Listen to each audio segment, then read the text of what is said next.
C'est un livre cinglant, l'histoire d'un homme qui, au soir de sa vie, décide d'écrire les oraisons funèbres de ses camarades de combat. Le combat, c'était le communisme. Maurice Goldring en fut de 1950 à 1981.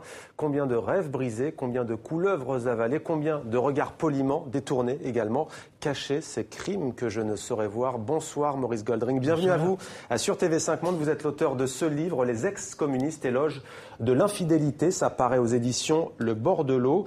Alors pourquoi est-ce que vous avez choisi de regarder les choses en face, votre propre vie et la vie des autres? La première raison, c'est le fait que je voyais en permanence une certaine admiration ou participation amicale à l'égard des communistes qui n'avaient pas complètement rompu avec le communisme. Parce qu'on disait, quand même, ils ont fait des choses, ils ont été militants, etc. Alors que le centre de leur identité, c'est d'avoir été complices des crimes de l'Union soviétique. Voilà, un peu ce que j'ai voulu dire. Et donc, complices individuellement. J'ai été complice. On dit souvent, le nazisme, c'est pas pareil que le communisme. Le nazisme, je l'ai combattu. Le stalinisme, je l'ai approuvé. C'est ça la grande différence, vous voyez. J'en ai été, de ce point de vue-là, j'en ai été complice.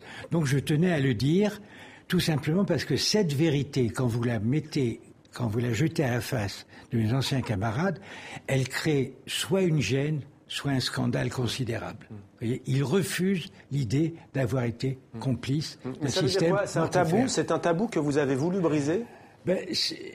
Quand on a été engagé toute sa vie dans une direction, vous voyez, dans une direction qui a mobilisé toute la vie, c'est-à-dire l'intelligence, le temps, etc., dire ça, c'est remettre en cause ces dizaines d'années d'engagement.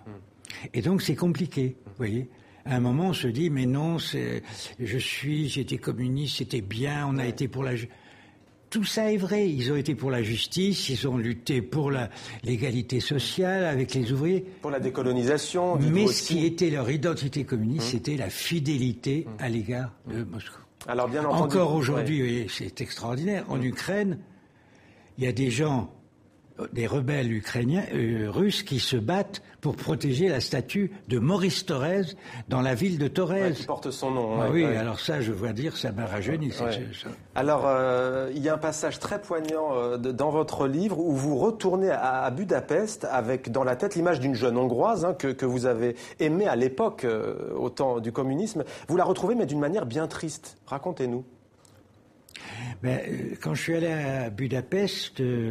je suis allé au musée de la terreur, qui est à la fois la terreur nazie et la terreur stalinienne. Au même endroit. Au même endroit. Il y a plus de place pour la terreur stalinienne que la terreur nazie, d'ailleurs, je vais dire, dans ce musée.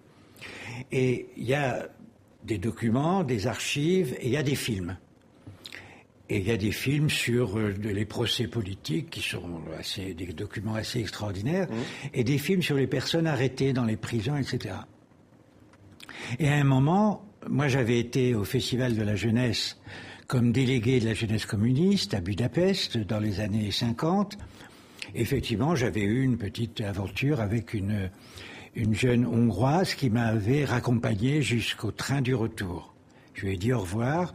Ce que je ne savais pas à l'époque, c'est que quand les Hongrois avaient des relations avec un étranger, ils étaient immédiatement soupçonnés. Même avec un communiste. Même avec un communiste. Donc, elle avait sûrement été interrogée, arrêtée, et des choses abominables avaient suivi.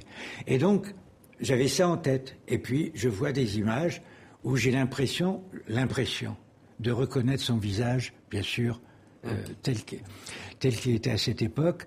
Et ça m'a fait évidemment un choc, parce que je me suis dit, c'est à cause de moi qu'elle avait été arrêtée. Alors le bilan, comme le disait un certain Georges Marchais, pour vous est loin d'être globalement positif. Alors j'aimerais lire un extrait de votre livre, Maurice Goldring. « J'écrirai les oraisons de mes amis politiques parce que les anciens m'énervent. Oh, comme il m'énerve, comme Alain Badiou m'énerve. Il s'agit, nous dit Badiou, de pouvoir nous tenir debout dans la pensée. Pour pouvoir tenir debout dans la pensée, notre tâche, dites-vous, il évacue l'histoire en tirant la chasse, la merde s'évacue. Un coup de balai brosse, on se relève, on s'essuie et on se tient debout par la pensée après s'être lavé les mains. Quand même, c'est dur. C'est dur, mais le fait que Alain Badiou puisse dire, avec tous les morts du communisme, vous voyez, en Chine, les famines, le Cambodge, etc., puisse dire, il faut malgré tout maintenir la bannière du communisme. Alors évidemment, ça n'est possible que si on évacue tous les crimes. Et c'est de ce point de vue-là, oui, une chose qui m'irrite énormément. Alain Badiou qui est philosophe. Merci à vous, Maurice Goldring, d'avoir accepté de témoigner sur TV5 Monde. Je rappelle le titre de votre livre, Les ex-communistes, éloge de l'infidélité, édition Le Bord de l'eau. Merci à vous, Maurice Goldring. Merci à vous.